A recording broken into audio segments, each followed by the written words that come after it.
और मैं बड़ा स्पष्ट कर रहा हूँ, कोई भी खालिस्तानी सिख नहीं है और जो खालिस्तान की मांग करता है वह भी सिख नहीं है, क्योंकि हमारे गुरुद्वारे तो सबके साझे हैं, सबके लिए हैं और सब धर्मों, सब जाति, सब पंथों के लिए है।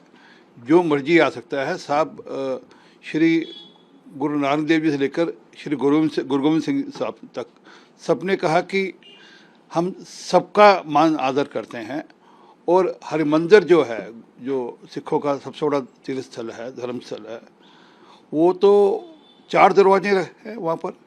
और जब 4 दरवाजे बनाए गए, इसलिए बनाए गए कि कहीं से भी किसी भी धर्म का, किसी भी पंथ का, किसी भी जाति का व्यक्ति आ सकता है।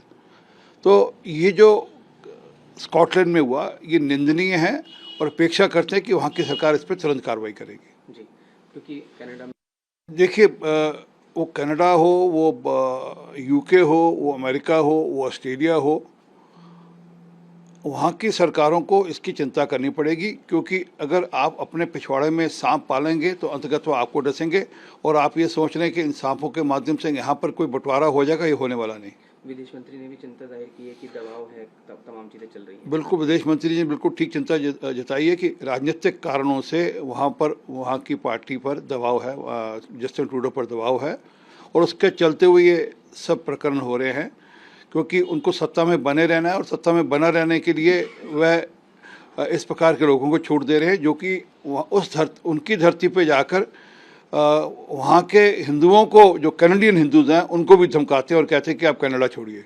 जी, अन्य राज्य माँ माटी मानुष के पवित्र स्थान को बम, गोली और बेटी के साथ अन्याय में बदल चुके हैं। इसमें कोई शक नहीं है कि आज बंगाल बम की फैक्ट्री बन गया है। वहाँ पर जिस प्रकार से निरंतर जब छापे पड़ते हैं या अन्यथा बम की फैक्ट्रियाँ पाई जाती हैं और वहाँ पर बेटियों के साथ जिस प्रकार दुर्व्यवहार हो रहा है, जिस प्रकार से दुष्कर्म हो रहे हैं और जिस प्रकार से उनको दिन दहाड़े जलाया जा रहा है, दिखता है कि ममता बनर्जी जो वादे कर आई थी वह भूलकर आज सत्ता के लिए, सत्ता में बने रहने के लिए वह सब हदें पार कर चुकी हैं। इंडिया गठबंधन के सवाल पर एक बार निंदनीय है।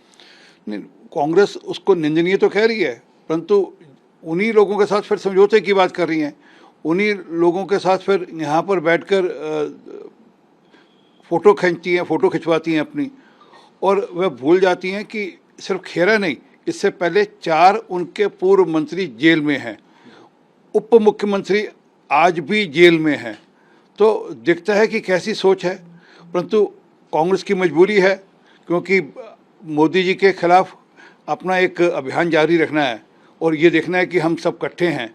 बेशक अंदर खाते कार्यकर्ता, नेता आपस में झगड़ रहे हों। जी, हरदीप पुरी जी ने भी इस पर प्रतिक्रिया दी कि ये आम आदमी पार्टी की मोहब्बत की दुकान है। उन्होंने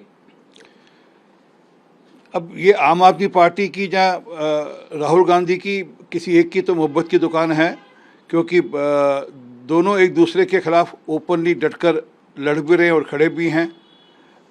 केजरीवाल साहब छत्तीसगढ़ जाते हैं और कहते हैं कि बघेल सबसे ज़्यादा भ्रष्ट मुख्यमंत्री है और निरंतर हमला बोलते हैं। मेरा ये मानना है कि कहीं ना कहीं केजरीवाल साहब कांग्रेस की बाजू मोड़ रहे हैं। वह छत्तीसगढ़ में, राजस्थान में, मध्य प्रदेश में उनसे कुछ सीटें चाहते हैं, कोई 20-25 सीटें हर राज्य में चाहते हैं कि वह अपनी छाप वहाँ छोड़ सके, और उसके चलते हुए कांग्रेस के नेताओं को जेल में ठूस रहे हैं। जी, एक लास्ट पोस्टर नहीं लगाया जाएगा, किसी को चाय नहीं पिलाई जाएगी, जिसे वोट देना है। ये बहुत अच्छी पहल है और गडकरी साहब नागपुर के अंदर बहुत पॉपुलर हैं, उनको किसी बैनर पोस्टर की ज़रूरत नहीं, पूरे देश में उनका लोहा माना जाता है। जिस प्रकार के सड़कों का जाल उन्होंने पूरे देश में बिछाया और जिस प्रकार का नेटवर्क पूरे देश में खड़ा किया है, उनका लोहा पूरा देश मानता है। और मुझे नहीं लगता कि उनको किसी पोस्टर या किसी बैनर की या किसी को चाय पिलाने के लिए, चुनाव जीतने के लिए ज़रूरत है।